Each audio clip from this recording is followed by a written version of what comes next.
कुश्ती भारत का एक प्राचीन और पारंपरिक खेल है जो आज भी ग्रामीण इलाकों की मिट्टी में जीवित है। भारत के गांवों में रहने वाला एक गरीब किसान दिन भर अपने खेतों में कड़ी धूप और मेहनत के बीच पसीना बहाता है। उसके लिए खेत का काम केवल आजीविका नहीं बल्कि उसकी शारीरिक शक्ति का आधार भी है। हल चलाना, भारी बोझ उठाना और खुदाई करना उसे प्राकृतिक रूप से इतना बलवान बना देता है कि उसे जिम जाने की आवश्यकता नहीं पड़ती। शाम के समय जब वही किसान खेतों से लौटता है तो वह गांव के अखाड़े की मिट्टी में उतरता है। मिट्टी की यह कुश्ती, मिट्टी दंगल उसकी ताकत और समर्पण का प्रतीक है।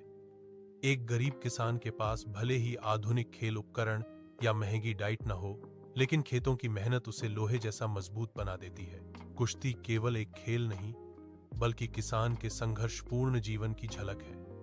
जैसे वह खेतों में मौसम और समस्याओं से लड़कर फसल उगाता है, वैसे ही अखाड़े में वह अपने प्रतिद्वंद्वी को चित करने के लिए पूरी जान लगा देता है। यह खेल उसे साहसी और धैर्यवान बनाता है, जो उसके जीवन की गरीबी और कठिनाइयों से लड़ने की प्रेरणा देते हैं। You can now share this thread with others.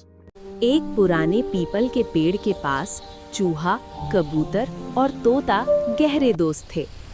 एक दिन एक शिकारी ने जाल बिछाया और उसमें कबूतर फंस गया।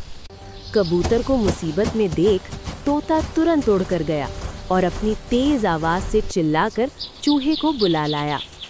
चूहे ने अपने पैने दांतों से मिनटों में जाल काट दिया और कबूतर आजाद हो गया। तीनों ने मिलकर साबित कर दिया कि एकता और सच्ची दोस्ती में ही असली ताकत है। एक विशाल जंगल में एक शक्तिशाली शेर, एक तेज दौड़ने वाला घोड़ा और एक नन्हा चूहा रहते थे। एक बार शेर शिकारी के जाल में फंस गया। पास से गुजर रहे घोड़े ने अपनी पूरी ताकत लगाकर जाल खींचने की कोशिश की, लेकिन वो असफल रहा। तभी वहाँ वही छोटा चूहा आया जिसकी जान एक बार शेर ने बख्श दी थी। चूहे ने तुरंत अपने नुकीले दांतों से जाल को कुतरना शुरू कर दिया और कुछ ही देर में शेर को आजाद कर दिया। शेर और घोड़ा ये देखकर दंग रह गए कि जो काम ताकतवर घोड़ा नहीं कर पाया वो छोटे से चूहे ने कर दिखाया। सीख, किसी को भी उसके आकार से छोटा नहीं समझना चाहिए।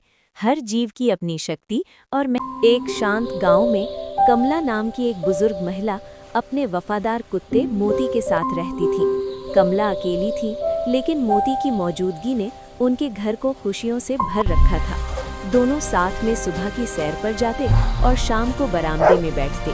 एक रात कमला की तबीयत अचानक बहुत खराब हो गई। वो चलने की स्थिति में भी नहीं थी। मोती ने खतरे को भांप लिया और जोर जोर से भौंकना शुरू कर दिया। उसकी आवाज़ सुनकर पड़ोसी दौड़कर आए और कमला को अस्पताल ले गए। मोती की सतर्कता ने कमला की जान बचा ली। ये कहानी हमें सिखाती है कि जानवर इंसान के सबसे सच्चे और वफादार दोस्त होते हैं, जो बिना बोले सब कुछ समझ लेते हैं।